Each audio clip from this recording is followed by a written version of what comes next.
Welcome to Ear Biscuits, the podcast where two lifelong friends talk about life for a long time. I'm Rhett. And I'm Link. This week at the round table of dim lighting, we're still sexing it up in Timber. Sextember episode 2. We have asked you, what's on your mind? You want to pick our brains about sex? Let us know. We'll answer some of your questions, some of your voicemails.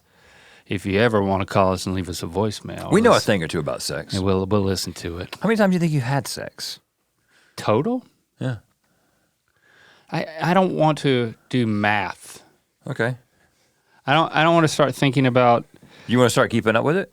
You know, I'll start keeping a log. I think one of the things we're going to talk about is going to get to some of that, like the frequency. I don't know if you ever remember being told this.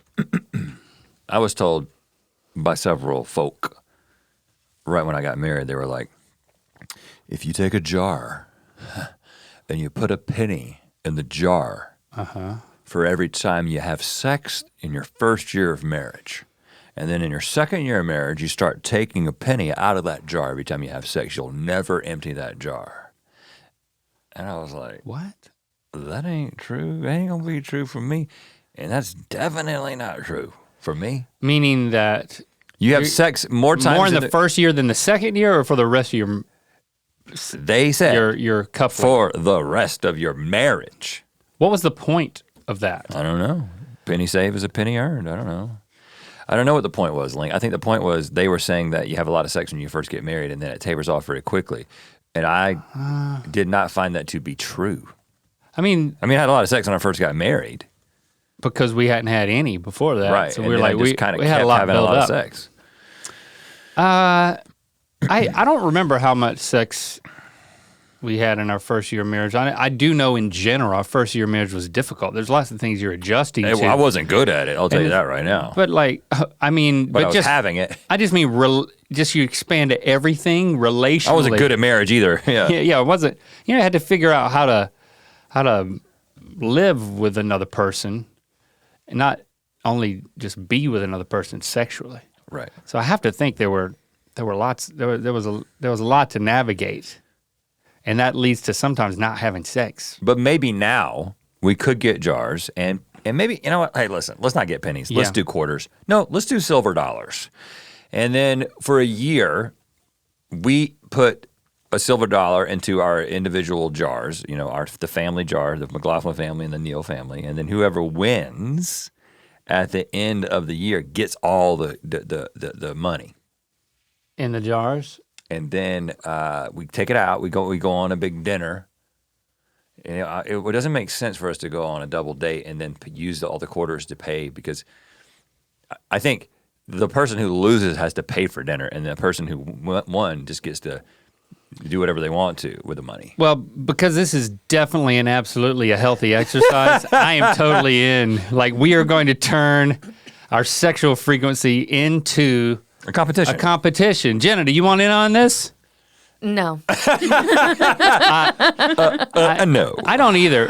No. This is right in line with the first tweet, so I'm going to read it from Lizette. Would you rather have quickie sex every day for the next year for less than 30 seconds? That's Lizette's definition of quickie sex. Less than 30 seconds? That's a real quickie. Good gosh. What is the actual? That's super quickie. That's not, it's too. That's like gorilla. Gorillas have sex real fast. Okay. I guess because they got to protect everybody. It's just like a medical injection? And I believe that gorillas' penis is very, very small compared to what you would think. Okay. The penis is really, really small in a gorilla. That's what I've heard at least. I don't like it when you say penis. Well, I love it, and anytime a guy wants to do anything, I'll just be like, but tell me about your penis. You love it? Yeah. I think it's slightly emasculating in a fun way. It's a technical term. It's a technical term. Penis. If it was penis, it would have two E's or an A. EA, penis. It's penis. So would you rather have sex every day for a year and it be a quickie? It's every day. 30 seconds and I'm going to define a quickie. A quickie is like, to me, is... Insert, thrust, come. as fast as you can. Yeah, but what's the, when I think of a quickie, I think of that being ITC. 13 minutes. Okay. Maybe- Mr. Big Shot. What are you talking about? No, dude, have you ever 9 minutes? Have you ever seen a movie? I'm talking like I'm talking Well, about they edit movies. Hold on, but what a quickie is just like what is the starting point in your 13-minute affair that you're talking about? Okay, here? yeah. I'm talking about I'm not talking about I'm talking about like from the moment of that you get naked. So there's an alignment that has to that takes how long some does time. that take? What I'm saying is that like you're in a library. Well, no, you're not in a library. You're in your own personal library. I like I'm thinking this. about like a movie. You're in a library after hours, right? And then Well, it's not 30 seconds. We agree on that. you lock eyes with someone, and then the next thing you know, like you're passionately kissing, and then within 30 seconds you're naked. Yes. It's in there. When does the time start? When it's in there, or when the clothes come off, I'm saying, or when you start making out? first of all, I have to concentrate to last a long time. Like it's not. I mean, it feels so good. Well, yeah. And so what I'm saying is, I wasn't saying 13 minutes of like in and outs. Well, okay, but what is the rest of it? How long are you thrusting in a quickie? I could get it done. Okay. Up against the wall in 4 minutes. I could get it done in less than a minute if I needed to. Yes, I could. I know I could. I definitely could. And when pressed, I might be. Listen, I can go gorilla mode if you need me to. You know what I'm saying? If we're being hunted, if this is an end of the world kind of thing, and I'm the one it's been put on my back to repopulate the planet, which would not be possible because I've been snipped. I'm just saying, and I got to be real fast. I'm on watch. You know what I mean? I might be able to get it done in less than 45 seconds. I guess where I was coming from is 13 minutes. What are you trying to prove? I don't like. You know what I was really thinking was, I don't think we really have quickies where it's just for me, basically. Well, yeah. And I guess we don't have quickies. Okay. This is sidebar conversation. So my wife and I have an understanding, and that understanding, I would say, includes the vast majority, and I would say at least 9 out of 10, maybe probably more realistically 19 out of 20 times that we have sex. It is she comes first. Yeah. And then that 5% or less is reserved for what we would call a quickie, in which if she's gonna come, she comes first every single time. So a quickie in our relationship is defined by she knows I'm just going for it. Yeah. And in those cases, I don't like. And okay, go ahead. I'm sorry. Well, hold on. No, you're gonna try, Mr. 13 minutes, and you're about to say, I don't like doing that. Oh, come on. You don't like doing that? Is that what you're about to say? Of course, that's why 95% plus of the time, because I want her to experience the joy of sex. But if she's like, okay, we don't have time, or it's fine, we're about to go to bed, and I know you really want to have sex right now, it's an understanding. She doesn't make me feel bad about it. What I'm saying is that in those cases, because we have an ongoing conversation about this, I really enjoy it because I'm still having sex.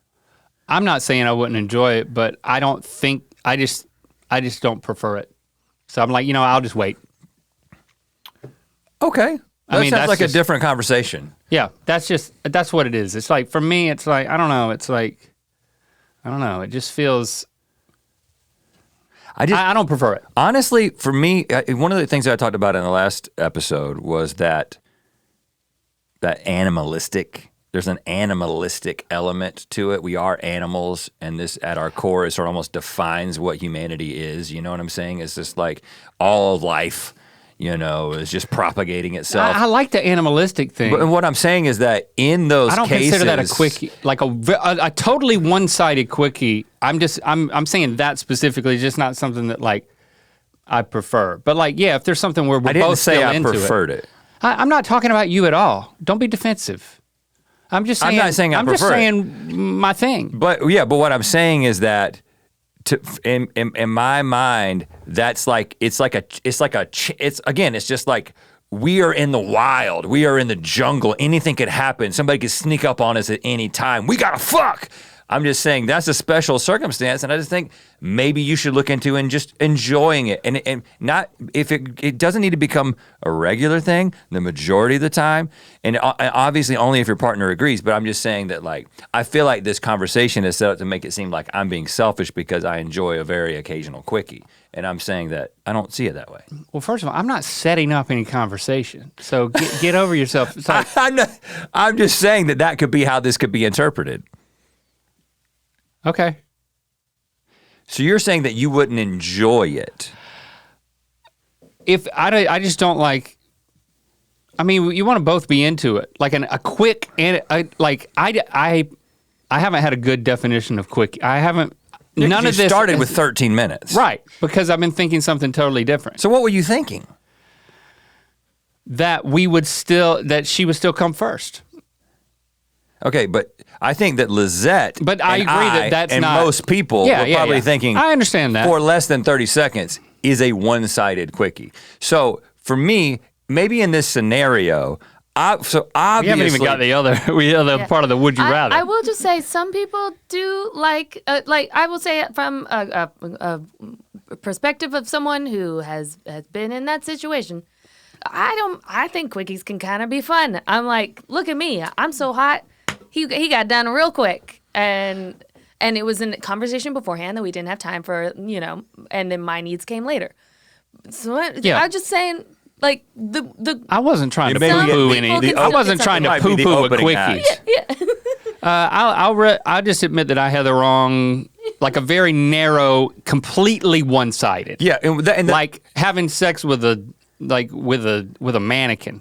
I guess what I'm saying, and the reason, and here's the reason. I don't know why. And here's the reason. That's where my mind went. Well, here's the reason I said, haven't you seen a movie? Is because, and listen, first of all, movies are a really bad depiction often, almost always male-centric view of sex. But what I'm pointing out is that— I don't watch a lot of movies. Yeah, but like, when was the last time, most of the movies, especially the movies we saw as kids in the 80s and 90s, it was a one-sided quickie where the dude came in like 2 minutes. It's not a great thing, but I'm saying that there are moments of passion where the time that is required to go into what I would consider the 95%, mutual enjoyment, going at a certain pace, sex. I'm just saying that there's a little window in which is a kind of a different experience, and I'm not taking a stand. I'm giving a shout out to the quickie. But the question is, would you rather have that every day for a year, or have passionate, uninterrupted, earth-shattering soulmate sex for a full 12 hours, but only once a month for the next year? I would definitely, well, first of all, listen, I'm sorry that I was thinking the wrong thing about quickies and implying anything about anybody. But my choice here is very much have the long thing once a month, because to me this comes down to frequency anyway. There's like a level of like, how often do you want to have sex? Like if that's your libido level or whatever you call it, Well, clearly, my answer is the second part two, once a month, passionate sex, especially if these are literally the only two options. Right. Now, if it was, what would I as an individual, not considering my wife, enjoy? I mean, a 30-second quickie every single day to close the day down would be a really enjoyable experience just from a total physical release standpoint. I think it would get old. It wouldn't be emotionally fulfilling. It would get kind of mechanical. But the thing is, for me, the thing about this question that I think, Lizette, is like, I feel like I'm tracking with you, Lizette, because what you've done is you've created two very wild extremes, right? 30-second sex every single day is a wild extreme. Even if I'm in gorilla mode, I don't know if I can pull it off. Yeah. But at the opposite end of this extreme, a 12-hour sex session. Well, now, Mr. 13-minute quickie over here may be ready to sign up for that. But I feel like I'm going to 12 hours is a long time. I'm going to speak for the normal folk and say, that's a long fucking time to have sex. And so I think that there is this idea that is I'm going to say it, there's an idea that is put into people's minds, often put into women's minds through, romance novels and the like, that if your man is a real man, then you're gonna be like, when he has sex with you, it's gonna last, like it might start at 7 p.m. and it's gonna go till 4 a.m. and he's going to ejaculate 6 times and you're going to have multiple orgasms. And I'm like, okay, listen, I can't do that. I am incapable of doing that. Even if I would like to do that, by the 4th time, I would just be ejaculating dust. Do you know what I'm saying? So I don't believe that I would be capable of doing that. And so I just feel like that extreme. Now, if you're talking about, might be blood. because it says soulmate sex for a full 12 hours. Sex for a full 12 hours. That's impossible. You might be able to have a sexual encounter that stretches over a half a day, where you never put your clothes back on. Well, you're definitely making it sound like torture. But 12 hours is too long. Yeah. So I guess what's the ideal? Because we both agree if we had to choose, we're going to do the one where our wife gets to come once a month. Of course, that's what I'm going to choose. But what's the ideal length? Length, Neil. The ideal length? Like if you're designing the night. I think there's 2 different. And foreplay is not included in this time scan. Foreplay is important and foreplay is necessary, but foreplay could literally be a text that you do in the morning where it's just like, I can't wait for tonight. No, I'm saying once you start the session. Once the sex starts. But foreplay can be part of that. I'm saying in this scenario, I'm saying that this is once you're in the bedroom, the door is locked, the music has started, and there's sexual, physical things that are beginning to happen. Which can be the foreplay. Right. The actual. And I'm saying in the bedroom foreplay. And I'm saying in this, and I'm talking about this is a normal encounter in which, in my typical encounter, there is 1 ejaculation from me. Yes. Absolutely. Okay. My refractory period has increased as I've gotten older. So twice in a day, I have done it. I do it. The second time can be hard to pull off sometimes. I haven't tried that in quite a while, but like I think there would need to be like some sort of. I got to really gear up for that. I think there might need to be a bribe involved. Right. Yeah. Like a suitcase full of money. So what's the ideal time from your perspective, taking into account sort of the preferences of your partner, from beginning of sexual activity to your ejaculation, which of course is after her orgasm? We're starting with a 13-minute quickie baseline, so I'm expecting a very high number. No. It's like 15 minutes. I've already said that. Like my answer wasn't for a quickie. I didn't know what a quickie was. Okay, that's interesting. Damn. It depends on which mode I'm in. Like in just a normal, it's a weeknight. Ideal mode. But not like romantic getaway like we were talking about last week. Okay, this normal is life. Normal life mode. Ideal amount of time, in my mind, is 29 minutes. Okay. And I was hoping, or less. I was hoping you were going to say less than 30 minutes because you were going to make me feel bad. Well, clearly I've been doing that the whole time.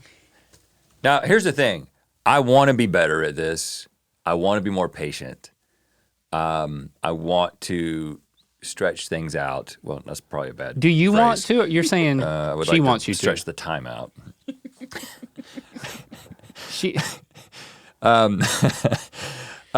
No, we talk about like this. First of all, Jesse and I have a very satisfactory sex life, and we're very happy. But if we were to sit down and I were to say, these are the things that I want more of from you, and she were to say, these are the things I want more of from you, one of the things on her list would be, I want you to go slower and take your time more often.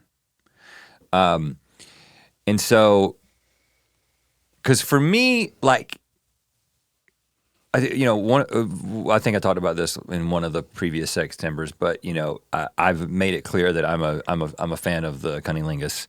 That is a normal part of our process, and I mean, sometimes I just want to start right there, and I know that's too much. That's too. I mean, it's too much for her sometimes. You know what I'm saying? It's like I should kiss other things first, and I recognize that. Like her mouth.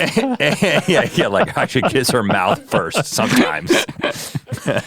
Wow. And I do that. Okay. But so I would say that my ideal time, taking into account what I know that she wants and what I know that I want, and I'm kind of using like music to, is that's one way to know how long things have been going, like how many songs have played. Yeah.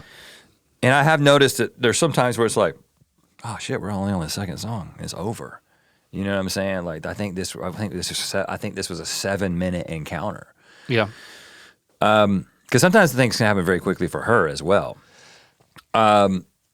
depending on a number of factors. But I would say that typical is probably 20 minutes, and I would say ideal, I was going to say half an hour. So I think we're on the same page until in what we actually want it to be. But then there's also, I think Jessie would want it to be more. She would be pushing for 45 minutes. yeah, we're more on the same page. It's like, if we both get the experience we want, I mean, we're kind of results oriented more than process oriented, I think. And so we're pretty much, and we're like, we don't like to compromise our bedtime. Yeah. Really, Yep. Sometimes I'll brag about getting it done, and then it's like, look, it's not even 9:30 yet. Yeah. Like I have legitimately celebrated that. Yeah, that's a big factor. That's a big factor. It's like we've checked all the boxes, and including the last big box, which is the juiciest box of all, and that box is keeping my bedtime. Okay. So we've literally celebrated that. You were making a box joke though. I was. Okay. And so I think we're more on the same page on that front. The other part of it is frequency, and I think that this question kind of brings up part of that too, So it's like being on the same page about these things. I think that, it kind of goes in waves, right? For me, sometimes, and I correlate it to like, just energy level, stress level. Yeah. Sometimes I could go weeks and be like, you know what? I don't have any drive. Mm-hmm. I have noticed that it's cyclical and we go in and out of it. So like we In and out. we ride the waves. Well, But so it's actually hard to say what a frequency is. On a monthly basis, I would say more on a monthly number versus a weekly number in terms of like what my desire is. But it's probably and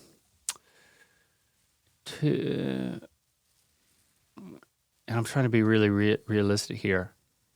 2 times, like 1 point. If it's 1 point, I think if it's 1.7 times a week, what's that times 4? 4, 5. like That's all. Like 7 times You a know? month, maybe. Yeah. I agree about it coming in waves.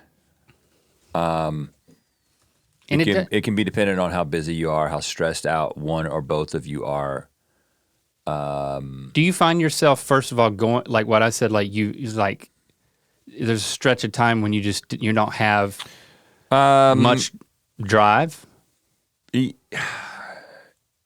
I would say it's funny because I would say that to me there is and I remember somebody telling us this right when we were about to get married.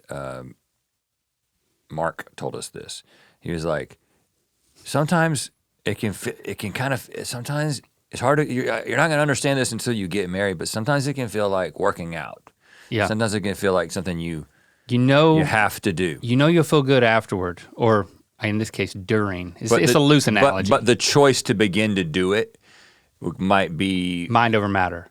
And the thing that, because the vast, and actually this is a conversation that Jesse and I've had, and I think actually led to this like acceptance of this infrequent frequency of the quickie thing.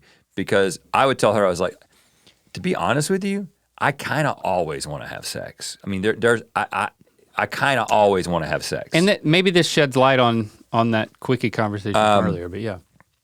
Like, 75% of my waking hours, and I don't know about my sleeping time, but I assume I have, Is with an erection. wet dreams and things. 75% of your waking life you have a heart on. No, not anymore. I'm not 14. 75% of my waking life, I'm ready to go. You know what I mean? But that doesn't translate into having sex every single day. Because I want the vast majority of our encounters to be something that is enjoyable to her, and she wants a certain pace, and she wants me to perform in a certain way, and right, and be there for it, and there for the sensual, equal experience.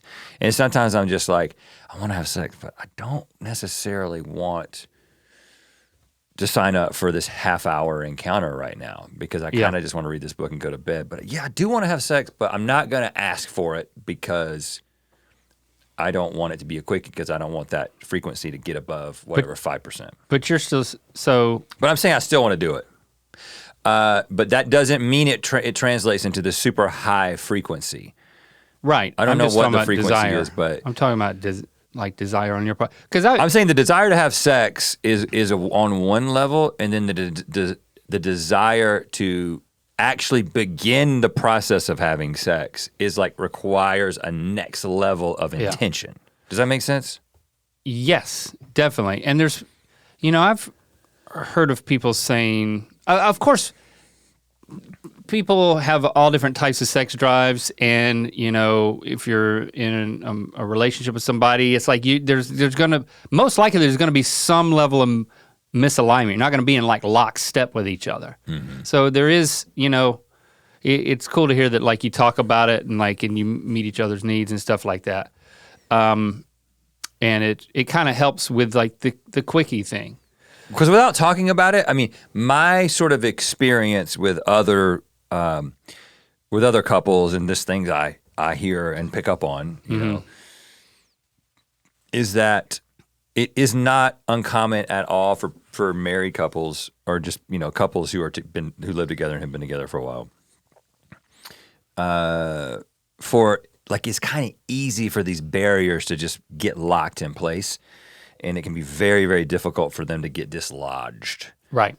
And so then you can find yourself going weeks, going months, going fucking years without having sex not because you don't want to, but because now it's gotten awkward, And so thankfully I haven't had to deal with that. I'm sure there are some couples who are like, that's just who we are and we're happy and whatever. It may not be they even desire that. But I would say that if there's one or both people in the partnership that want to be having more sex and there is that misalignment, it's all about having a conversation about it. You're like, oh, that's what you've been thinking? You haven't been approaching me because you've been expecting me to do this? Or you never know what'll happen to you. It's much easier to begin the conversation than it is to re-engage sexually sometimes. Yeah. I've also heard about this thing called fuckuary. It's like, let's have sex every day February? of the month of February, or pick any month or any period of time. And I thought, Fucktober. We talked about doing that, but that was just like, I mean, if I'm saying, less than 2 times a week is fine by me. It's like, that's just kind of forcing an issue. It sounded like an interesting experiment in my head, but then it just, like I said, I would be afraid it would become too mechanical. But then, but the thing is I think it wouldn't. I think that's the... I don't know what. Well, that kind of gets into this other question, which is, Poopy Rocket Man asked, how goofy is Goofy Missionary? Which Goofy Missionary, I believe, is just a term coined by Trevor during the Smosh roast, when he invented the rumor that all I liked was missionary sex. Which listen. Did he say Goofy Missionary? I think so. Yeah. So I don't think missionary is goofy at all. I think it is a great sexual position. It is not my favorite sexual position, okay? But I would say it is potentially the most frequent sexual position. There's alternatives. You can mix up, you can make missionary goofy, which maybe is what Trevor was getting at. Because if you're just picturing like a Ken doll and a Barbie doll like flat on top of each other, and somehow the penis is being inserted into the vagina. Okay. Like, that's not what Missionary, Jenna's face when I said that. That's not what Missionary is, as far as I'm concerned. There's ways to make that more interesting. You can put yourself up I think that maybe that's called something different. on your hands, and the legs can go straight up in the air. Your partner can be folded into the shape of an L. There's lots of things that happen in that orientation that I have explored thoroughly. Yeah, I like a little origami, a little human origami. So I think what I'm saying is that it can get kind of goofy, and I was a missionary for a while, so I really deserve. And you are goofy at times. to own that. But it lets you be more inventive. That's what having sex every single day would do. Mm-hmm. It would point out the places where you've gotten to paint by numbers, which is something that I'm sensitive to, and Jessie is definitely sensitive to. She wants it to be, even though we have a pretty, like I said, it's very consistent. Like, she's going to have her time, I'm going to have my time, we're going to have our time. People are going to feel fulfilled, and they're going to get what they came for. But if it kind of follows these few steps every single time, it can be like, all right, let's change it up. And so having sex every single day, I think, would force you to figure that out. Whenever there's many times that when we're in the act, and then I'll say, what, we'll both say, because like we're both in that place where it's like she's not like, I want to have sex more. She's not there. So like, we're closer in terms of our drive. We hear about people who are like, do it every day, and we're like, damn, I feel like I should feel bad, but like, hey, we don't need to compare ourselves. But then I like the idea of having sex, and boy, whenever we're doing it, like I've said out loud many times, why don't we do this more often? Yeah. It's like, why did we wait so long since last time we did this? It's like when you go to the beach. It's like, God, this is wonderful. Like, we're so Don't close. you agree? Why don't we just go here more often? And I'm just like, it's just like when I'm on vacation, I'm planning the next vacation. I do that with sex. We're having sex, and I'm like, let's make sure we do this again tomorrow. I've literally said that. It's like, we're going to do this again tomorrow. Typically on vacation, the everyday. Oh yeah, it's not the benchmark necessarily, but I'm not talking about I'm talking about normal at home. No, I've said many times, like, and sometimes I've been like, before we finish, let's agree. Let's agree that we're going to do this again tomorrow. And then, we're all in agreement at that moment. The thing is that you do that for like everything that you enjoy. If you're enjoying something, you're asking anyone who's there to agree to do it again, which I really appreciate that. I do feel like I benefit from that, but it does feel a little bit like an attorney. Yeah. Like, can we agree It's right now to do this again tomorrow? Yeah, it's not the most passionate exchange. Let's do this again. Then I get a sip of water or a guzzle of water. There's plenty of things I do during sex. I think that drink water, negotiate the next time we're going to have sex. The bedtime thing is a big factor. And I actually think that I am more of a, hey, I'm not a 9:30 man. I don't know how the hell you do that. I wish I knew how you did that. I'm a 10:30 is my target. Okay. 11:30 is my reality. And now Jessie, and I've told her this a million times. I was like, anytime with almost no exception, if I decide that for whatever reason I'm staying up later because I'm working on something or I'm reading something or I'm watching something, any of the many reasons that I may not go to bed on time, she'll always still be up. She'll always still be up. It's like the woman doesn't need sleep. It's almost like she might be an alien who doesn't require sleep, but is reminded, oh, I need to act like I have to sleep because I'm playing a human. And my human that I live with is now sleeping, so now I must sleep. I don't know how she does it. She seems to function very highly with the amount of sleep that she gets. So that I think that can be sometimes it'll be like she'll want to begin the engagement, and I'm like, I was literally just about to roll over and go to bed. Which I think is a little bit of a role reversal from what the stereotype is, right? But I think that having one kid out of the house and just having one left, Shepard, he's 15. He's half the time when I'm going to bed, I don't know where he's at without like looking at finding him on my location finder or whatever, But I think that has increased our frequency because it can be like, oh, it's 8 o'clock and we're the only two people in this house. Oh, yeah, I'm not at that point. And so I think That's so I'm actually anticipating that in 4 years when he's gone and we're empty nesters, I actually think that our frequency will take another boost. The time because it'll be like we'll be on vacation all the time. I'm sure we'll find out that we're wrong about that, but I'm really hopeful too. I'm feeling that. Hey, we forgot to promote the Golden Tea of Mythicality. We need to do that. Yes. We're doing the Golden Tea of Mythicality. It's officially here now through September 29th.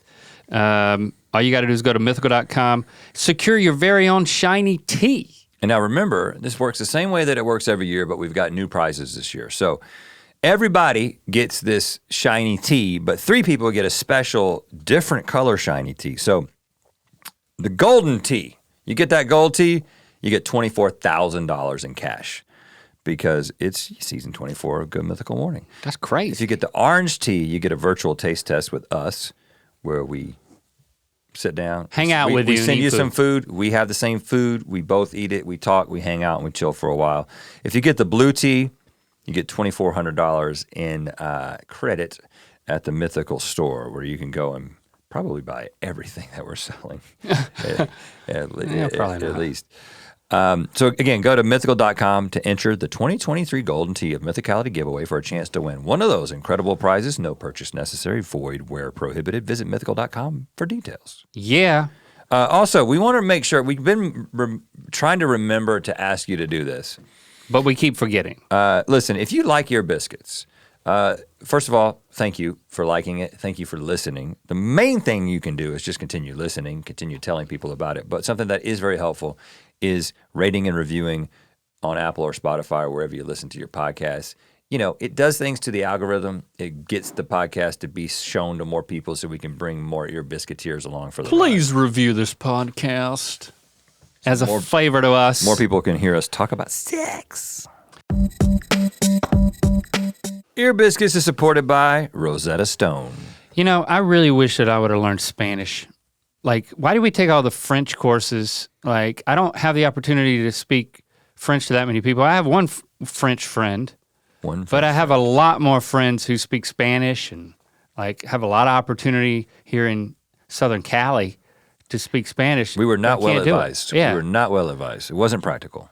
Cue the promo for Rosetta Stone. Rosetta Stone is the most trusted language learning program, and it truly immerses you in the language you want to learn. They've used trusted experts for 30 years with millions of users and 25 languages offered, including but not limited to Spanish and French, but also Italian, German, Korean, Chinese, Dutch, and Arabic. And more.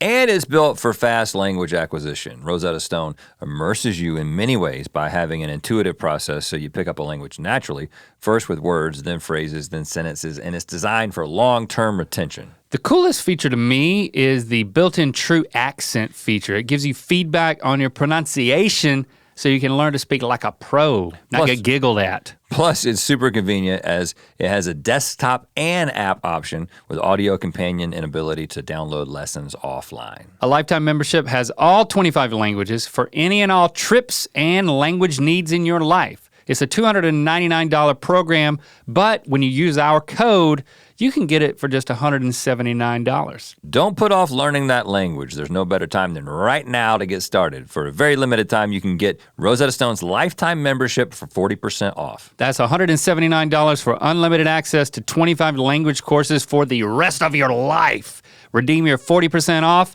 at rosettastone.com/ear today. Let's let's click on a voicemail.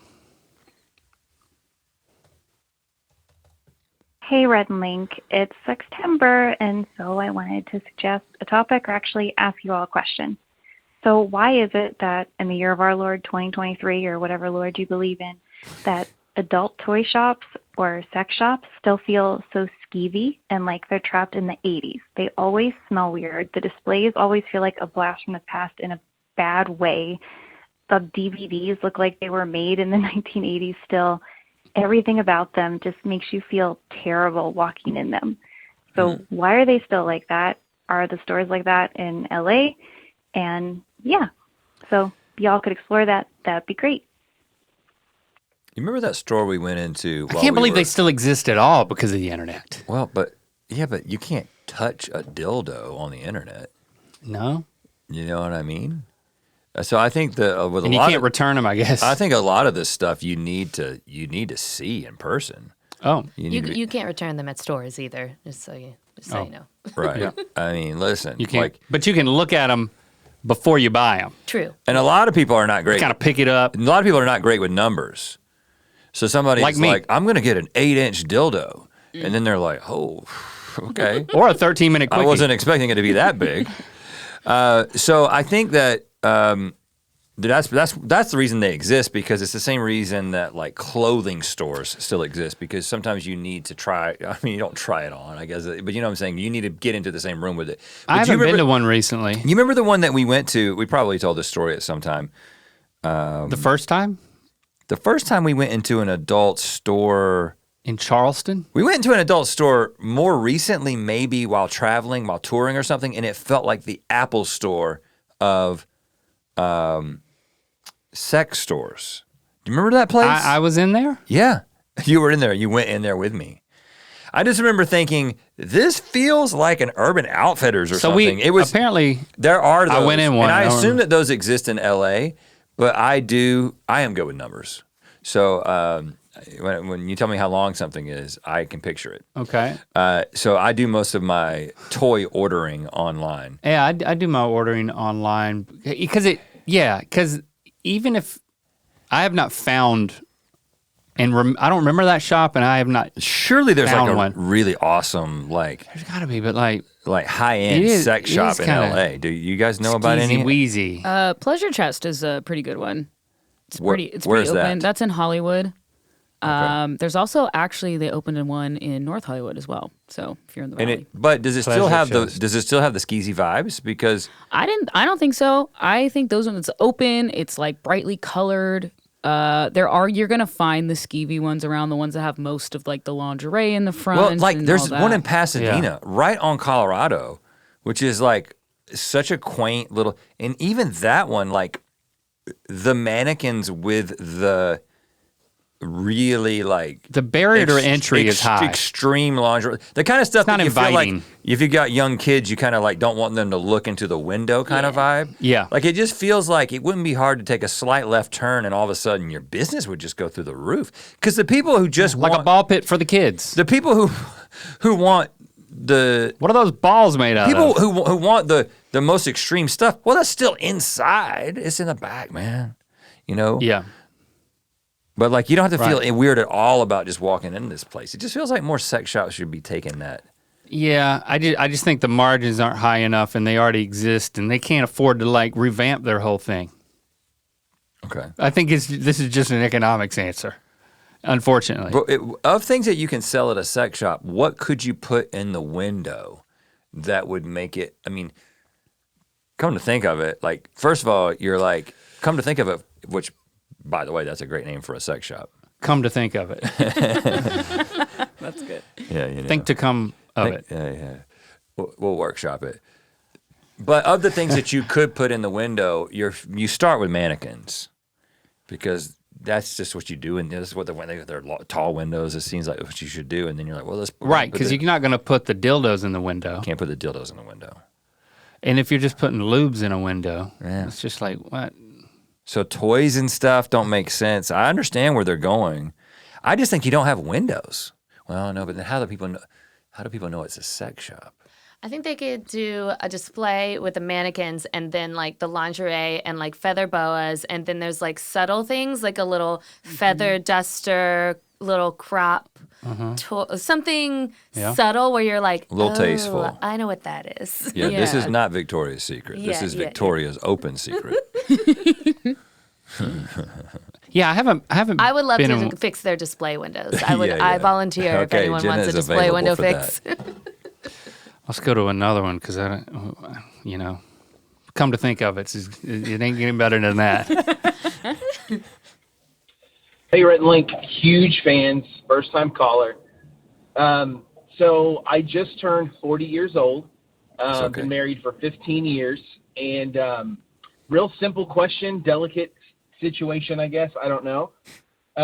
So I like to keep my pubes nice and trimmed. My wife appreciates it. She's willing to visit the garden if the weeds are taken care of. You know what I mean? Yep. And so I like to keep those nice and trim, but I also like to fully shave my balls. I think it looks good, feels good. But like I said, I just turned 40. So how old is too old to keep manscaping, I guess? At what age do you finally just let it go? So just question for you guys, looking for some answers, and appreciate all you guys do. Thanks. First of all, buddy, you Never. don't stop. Never. That's like saying It's addictive, I'll tell you. you've been pulling the weeds all these years, and then the next thing you know, like this year, you're not pulling the weeds. You're gonna. right. You ever seen If- one of those old professors' eyebrows? Right. You know what I'm saying? Like that's what's gonna happen. Look like down antlers. there. You don't know how coily that stuff's gonna be. It might poke her eye out when she's down there in the garden. You might lose your wiener entirely. It might wrap around it and suffocate it. Yeah, you don't want that to happen, do you? Now, I will say, I don't keep how like some people's lawns are all like if you show up at a certain person's house, their lawn always looks exactly the same. And then there's other people that you know that like sometimes you show up at a party and you're like, damn, y'all's lawn looks great. And then like you show up around Christmas and you're like, y'all need to cut the grass. Yeah. I'm sort of the second scenario. Mostly because I just feel like it's a little dynamic. Sometimes I look like somebody who may have come from a different era. You know what I mean? Okay. And sometimes I look like somebody from the future. Sometimes you're Grizzly Adams. Yeah, and sometimes you're I'm from the Zorg. past, and sometimes I'm from the future, and sometimes I'm right now ready to go. What do you do? I talked about this on Good Mythical Evening. In the aftermath of them ripping off the plaster mold of my ass cheeks, Which was all your fault, by the way. and all the hair that they ripped off. What happened was I was strutting around and Christy noticed that like You're walking a little faster. there's no wind resistance. She was like, your cheeks are so smooth. What happened? And I told her. And then I was like, oh, because she noticed. Well, clearly I was it's like, an well, upgrade. that's an up. Obviously, I it's not that I just hadn't thought that she noticed. So then I was like, well, shit, because she notices, I'm gonna get those Manscaped clippers. Yeah. Not a sponsor. Should be, though, because I've got them and have used them for years. Boy, I'm a fan. Come on, let's have a conversation, Manscaped. Manscaped with a D. Manscaped. Past tense. I love what you're doing to me. Because you said that you had that and everything had been like trimmed all the way down. And so then I got one. And then I started to trim it all the way down. By the time Good Mythical Evening happened, it was like I was just getting used to it. And I'm pretty good at keeping everything down all the way. It trims really close. Now this guy talked about shaving his balls with like a razor. If he's doing that. I hope you're using I think he's clippers. talking about what we're talking Yeah, like clippers, like but like without a level. But you got to get ones that aren't going to hold on, like but let's- nicky. What about, you said all the way down, the pubic region. What are you talking, when you say all the way down, what do you mean? Everything, everywhere. You're bald. Yes, Okay, and I'm enjoying it. so this is the thing. It is not uncommon that once I start, I think every time I start, Like if it's a little overgrown, we're talking about like I've been on vacation and I forgot to pay the boy to cut the grass. The boy? Yes, you pay some boy to cut the grass, a neighbor's kid. Just to be clear, there is no boy involved in this process. That's what I wanted to make sure. It was an sure. analogy about grass cutting, okay? Neighborhood grass cutting. Well, you don't want to forget right before vacation. That is the worst time to forget, my friend. Okay. The bad analogy. Sorry. When I haven't when I haven't trimmed it in a while, and I break out those Manscaped clippers, which boy they're wonderful. Wish they were a sponsor. I always think that I'm gonna do something like, okay, I want to still have some presence above it, Mm-hmm. but I want it to be like trim, flattering, whatever. Yeah. That can work. But I always end up going all the way. Yeah. Because Right. it's just like shaving your sideburns, in high school. Yeah. We had right, sideburns, left, and you try to right. keep it even. Next thing you know, you're like Guile from Street Fighter. It just goes straight across the middle My of your balls look like Guile. And I gotta say, I enjoy it, but then Give a little Hadouken. it feels really like you feel smooth and quick. And you feel like a sexual energy, I think. Yes, there's an energy to it. But then it slowly grows back, and so I gotta feel. I feel It's a like weekly maintenance I thing. need a happy medium. I will say the thing about the butt hair though. You can also, what about it? So I trimmed my butt hair, and I didn't have a whole lot, but of course, I'm like any man. I've got crack hair. Great. Not a lot of cheek hair, but I knew that mold that Chase was going to be painting on my ass was going to go into the crack. So I trimmed everything. Mm-hmm. And I wear, a boxer brief, Me too. like a MeUndies or whatever. Yep. And what I noticed is that I didn't have a lot of hair in my ass, but I had enough hair to keep my underwear from going on my ass crack. That doesn't happen to me, but it does. I have felt it can get a little more sticky. Right, I was just like, hold on, what's happening? I feel like I'm having to pick my underwear like during the middle of the day. So I kind of feel like I need a little barrier, just a little bit. Yeah, It doesn't take much, right. I'm still on team going all the way, but it does take an adjustment. There's an adjustment period Maybe I got to get a different kind of underwear. to figuring it out. Now there's this other thing called a noom. I think it's called a noom. We have this too. It's like Oh, it's like a Roomba. You just put it. It's a robot that you put on your balls and it just runs around by itself. it flashes this light and it kills your hair follicles if you use it enough. I'm not doing that. And they say you can use it anyway. I just haven't had, my balls aren't even, like I got a vasectomy and I can't bring myself to like light shock my actual balls. I wouldn't mess with that, bro. But, I've been using it. I've been using it in other places. I've been using it on my butt cheeks. Is this like the electrolysis thing your grandma had in that room in her house? No. That was you would zap stick a the follicle. needle down into each follicle. Yes, so in that way, yes. So yeah, it is the same. It but it's kills the follicle. But it sends the current down the hair. It's no stem. current. It is it's a handheld device that you put on your skin over where you want the hair to not grow anymore, and then it's like a flash of a camera, and it kind of stings a little bit. And there's 7 levels to it, and I've been using that. What's it called? I think it's called Nude. Nude. N-O-O-D, not N. Yeah, Yeah. because the Noom is like a weight loss thing. So N-O-O-D. I've been using this thing. How'd you know about this? Christy Well, bought first it. of all, they Christy sell bought all it. kinds of stuff. They sell this. They sell a bra for women that's just pasties. That's Look at that. that's booby tape, man. Well, hold on, but it sort of caught me off guard. It's great. That's the same thing. Where's the machine? I saw the machine. Oh, Try Nude. Oh, hold on. Oh, there's a lovenude.com and a Try Nude. Well, there's a lawsuit going here. is it. There's two people trying to do nude things. The Flasher 2.0, that's what I have. Somebody didn't get a trademark. I'm using it on my ass cheeks. I'm using it on the top of my feet because I don't like hair on my toes and the top of my feet.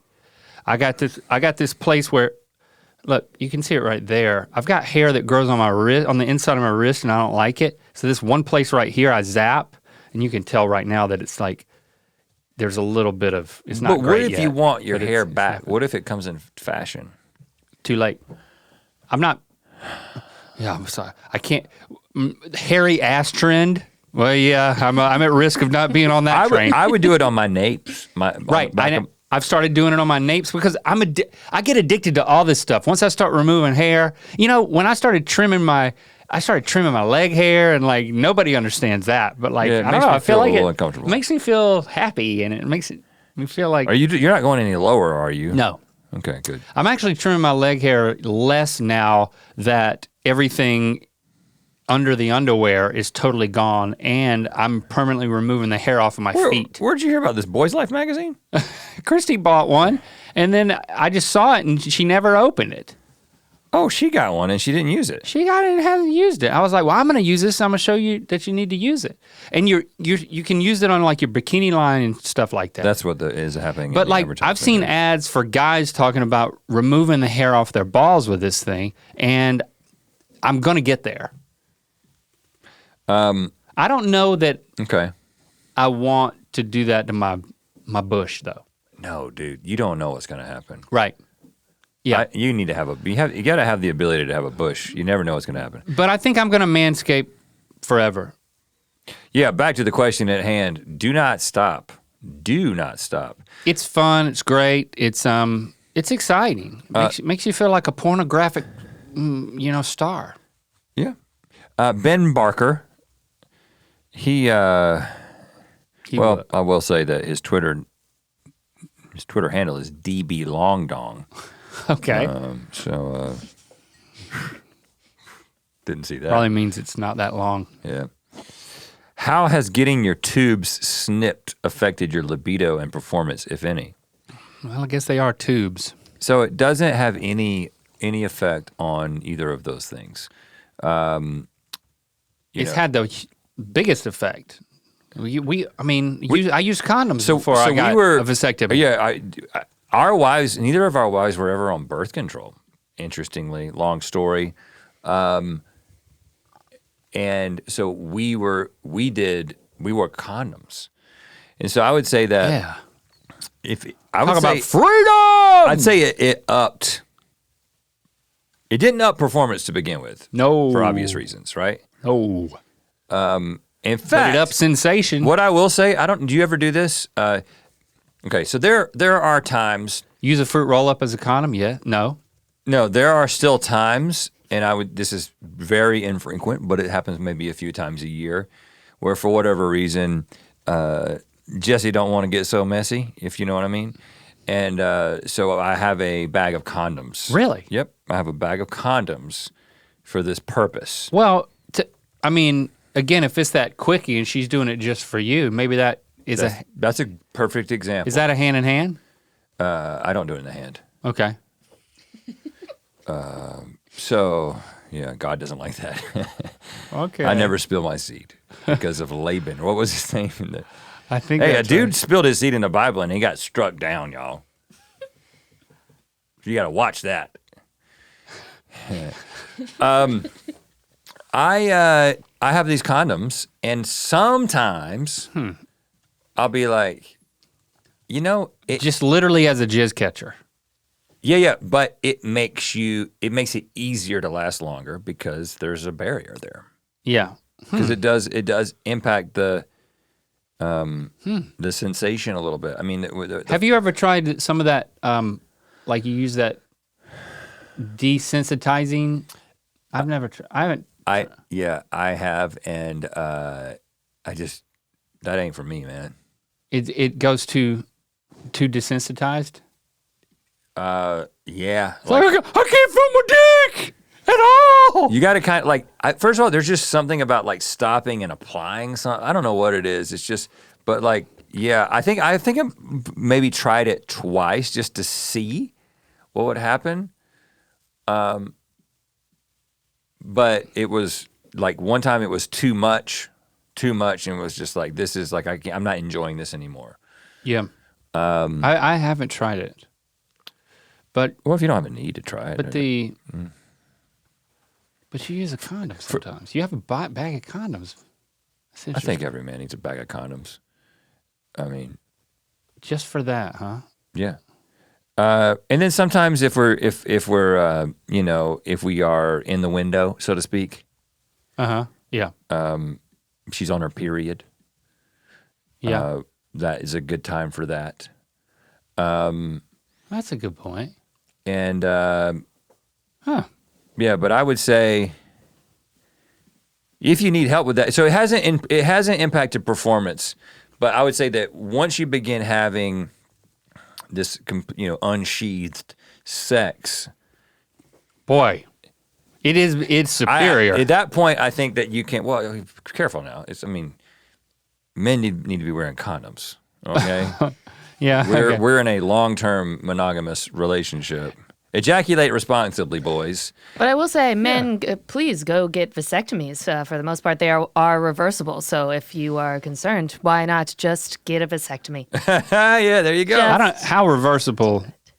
Very. The percentage is high for reversibility. You got to fish out the. All right, I'll fish out. Yeah. Both ends of the tubes. All right, I want all, And then they I want all reattach the it. men to get vasectomies, and then when they feel financially and emotionally responsible, Yeah. then they can get. But what I agree. found is that once you have the unsheathed sex on a regular basis, you can actually kind of focus on like becoming a better performer. Again, that like for me, with my tendency to want to rush things, it's like that has to have to. It's a mental thing where I really have to commit. Right. Yeah, you got to make the decision. You got to switch things up. I think we talked about that last year. Yeah. Yeah, that's the key. All right, success rate is 60 to 95%, depending on how many years you have had the vasectomy. Okay. All right. In my monogamous, no longer wanting kids situation, it was a no-brainer. Especially when I realized we could make a video about it, and it would be funny.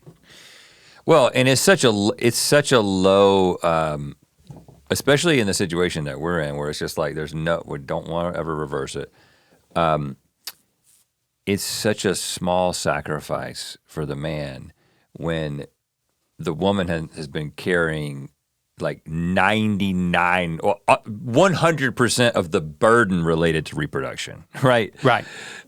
So it's very easy to be like, well, I'm just going to do this thing that hurt me for a weekend. I put some peas on my ball sack and watched some movies, and I was okay. It was no big deal. But you've got the birth control measures for women are much more impactful and burdensome, right? So you're talking about like an IED or what is it? What's the IUD. IUD. Even the pill. Like the reason that Jesse didn't use it, the reason we didn't use it originally is because we were super, super conservative evangelical Christians, and we thought that the pill could prevent implantation and cause an abortion. And so even the very, very small chance of a fertilized egg not being implanted, we would see that as abortion, and so we were against it at the time. It's changed my view on that sense. But then Jessie realized that she has a propensity to blood clotting, which, it can contribute to that. So it's just these measures can be really burdensome for women. So, I mean, at least, these dudes who are like, I'm not going to wear a condom because it doesn't feel good. It's like that whole mentality is just so fucked up. And then and then not being willing to get a vasectomy because you don't understand what is actually happening. Which that tends to be the case that you still have a full load. Yeah. Well, it's not full of sperm. It's a spermless, but it seems semen. It's seems semen. No different. It looks exactly the same. It feels exactly the same because your sperm is a minuscule percentage of your semen load. It didn't change that part of the experience at all. Yeah. Like I'd noticed no difference in an orgasm or the jizz I noticed no difference. Yeah. Here's a voicemail. Hi, Rhett and Link. My name is Amber Lynn, and I have a question for your upcoming Sextember podcast. I was wondering if you could give us the most loquacious and adjective-filled description of the male orgasm that you can. Thank you very much. Love you guys. God. Bye-bye. I wish I had known that was what was going to be asked. The most loquacious description of the orgasm, I feel like, and I mean, it's like, it's you know, it's like Colonel Sanders with his pressure cooker.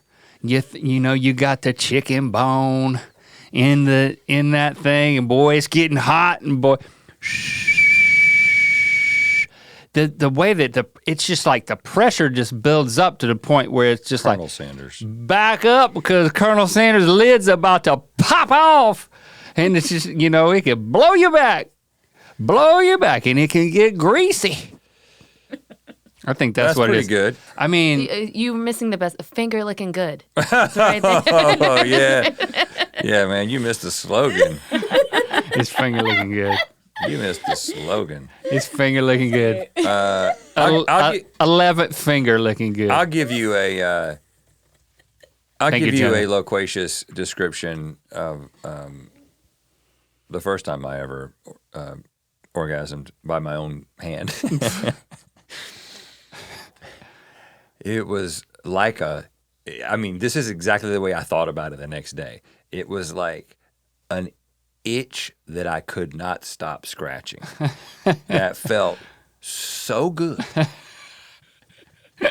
And only felt better and better and better the more I scratched. Yeah.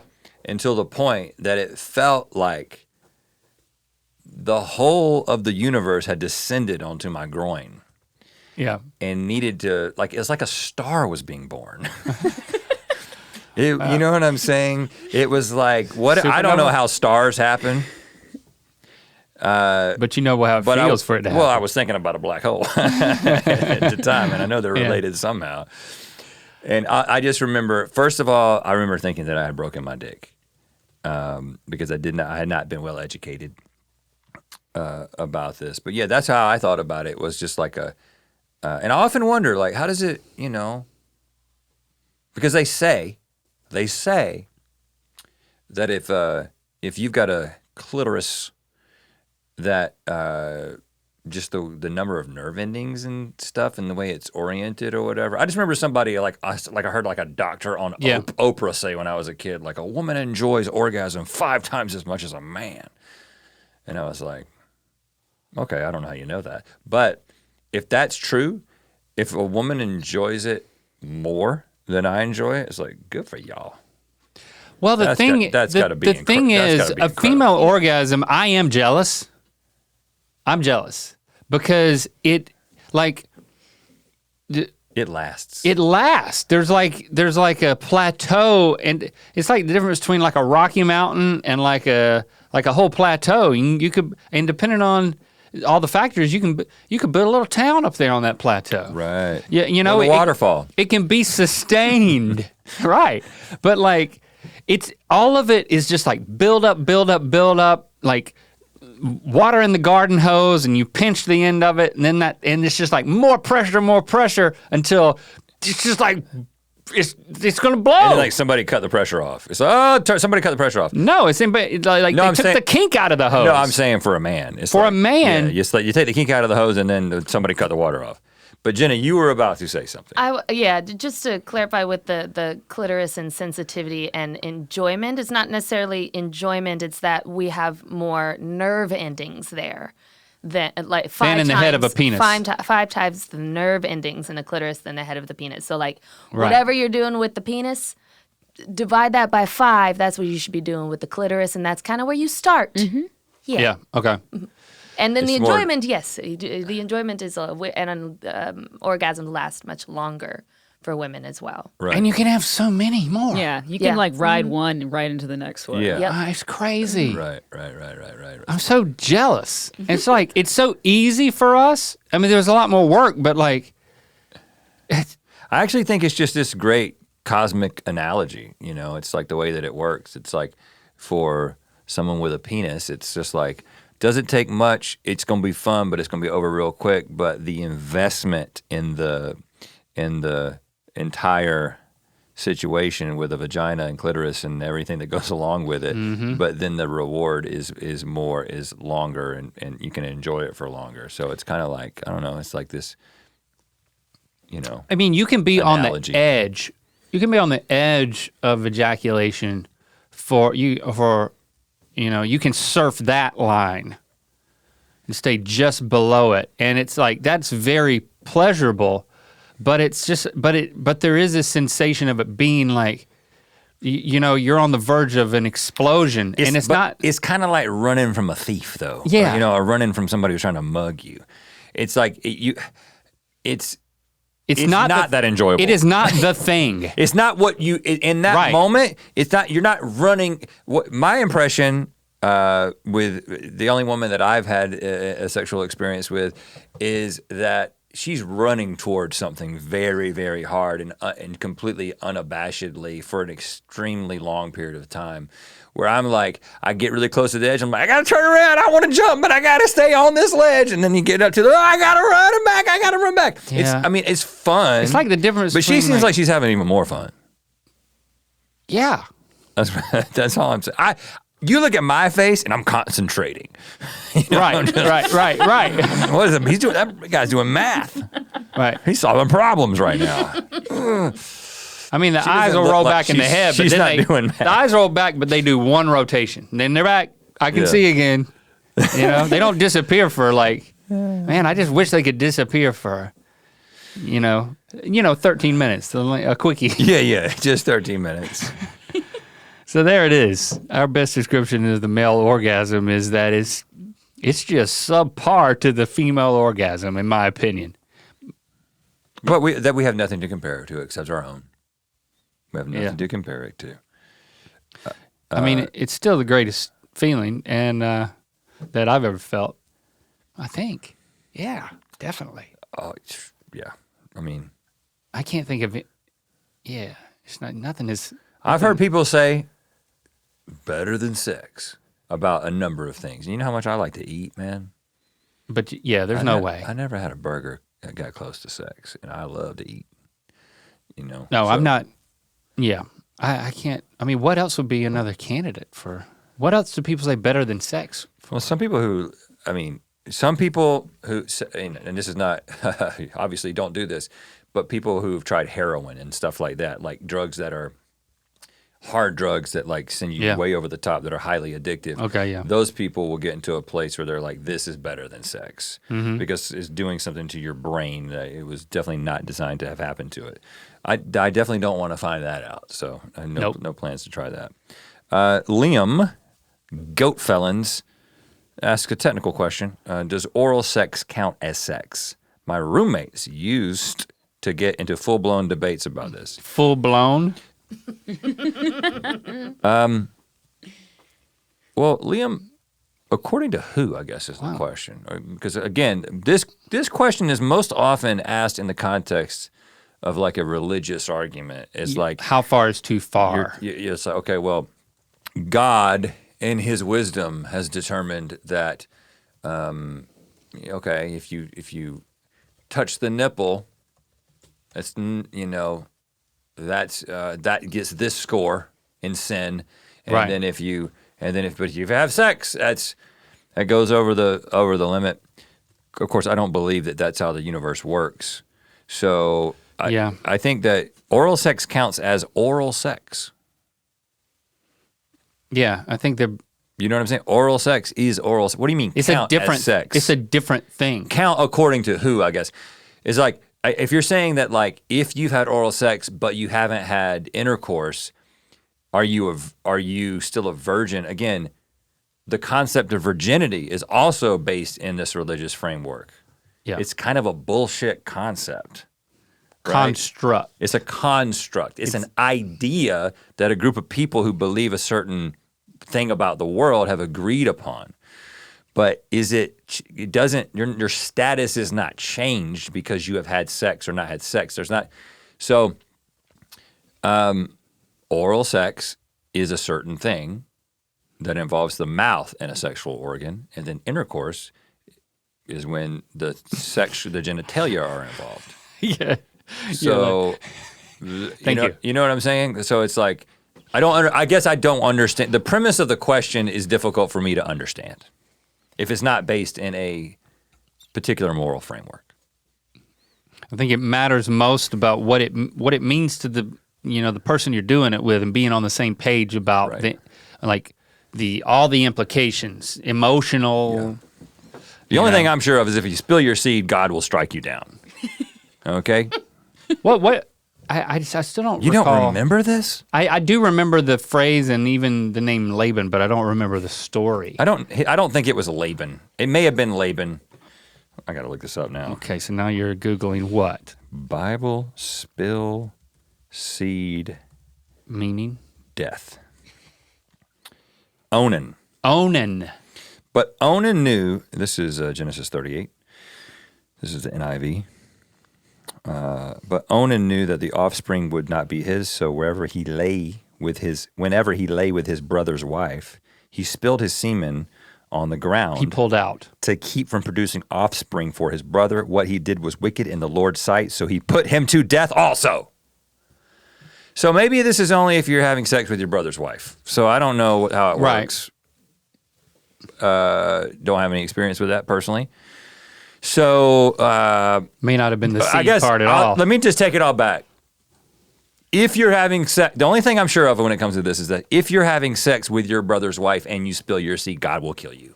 Mm-hmm.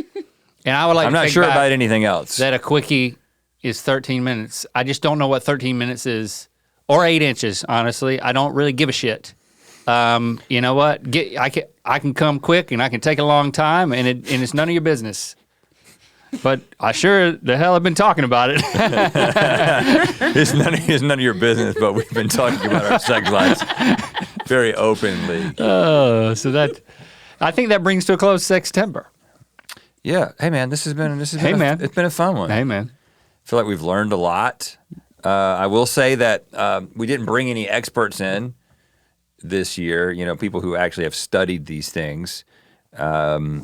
So again, if there's a gap you want us to fill, right, let us know. Hashtag ear biscuits, or leave us a voicemail with how you're processing all this. 1-888 Earpod 1. Speaking of people that you should listen to about things, experts, I have a recommendation. Somebody I actually discovered this morning. I have a huge respect for good science communicators, right? This is something I'm sort of into, my niche. My wife always laughs at me as I like to watch things that are technical while I work out. Okay. But I found Debunk the Funk with Dr. Wilson YouTube channel. Dr. Dan Wilson, I think is his name. He is a molecular biologist who basically he took it upon himself in 2020 to begin addressing all the misinformation related to the pandemic. And I just love the way that he communicates. And I know in many ways we feel like we're kind of we're definitely past the darkest days of the pandemic. But it's funny how I don't think we've yet recovered from what happened to us in the way that people consume information and what we can agree on. And boy, howdy, when the next pandemic comes, we're going to be in for it because this one didn't go well. But it's great having a voice like his that if you hear something on really popular podcasts, for instance, Debunk the Funk? About vaccines or COVID or whatever. Oh, what podcast is that? Yeah, I don't know what podcast I'm talking about. You might be led to believe certain things about these matters that are not based in fact. And I think that he does a really, really good job of breaking it down in very simple terms and communicating in a way that anyone can understand, but pointing to resources that he and other people like him have actually studied. So Debunk the Funk with Dr. Wilson, great science channel on YouTube. Check him out. Okay. Talk to you next week. Oh, and also want to remind you that my first single off of this phase of my music, James and the Shame, off the EP that's coming in November. Dropped on Friday. It's called Nothing Left to Love, which is also just the title track. I'm starting with the title track because why not? Why not? So check it out wherever you stream your music. Hey guys, I'm a 25-year-old woman. I live in a large apartment complex in New York City. And I sometimes feel compromised, especially when I'm listening to Sextember, because the walls are thin here. And I'm just putting myself in the position of one of my neighbors, and imagining what they're thinking when they get a little blip of what's going on in Ear Biscuits. And honestly, I'm not mad about it. Love you guys so much. Thanks for everything you do. To watch more Ear Biscuits, click on the playlist on the right. To watch the previous episode of Ear Biscuits, click on the playlist to the left. And don't forget to click on the circular icon to subscribe. If you prefer to listen to this podcast, it's available on all your favorite podcast platforms. Thanks for being your mythical best.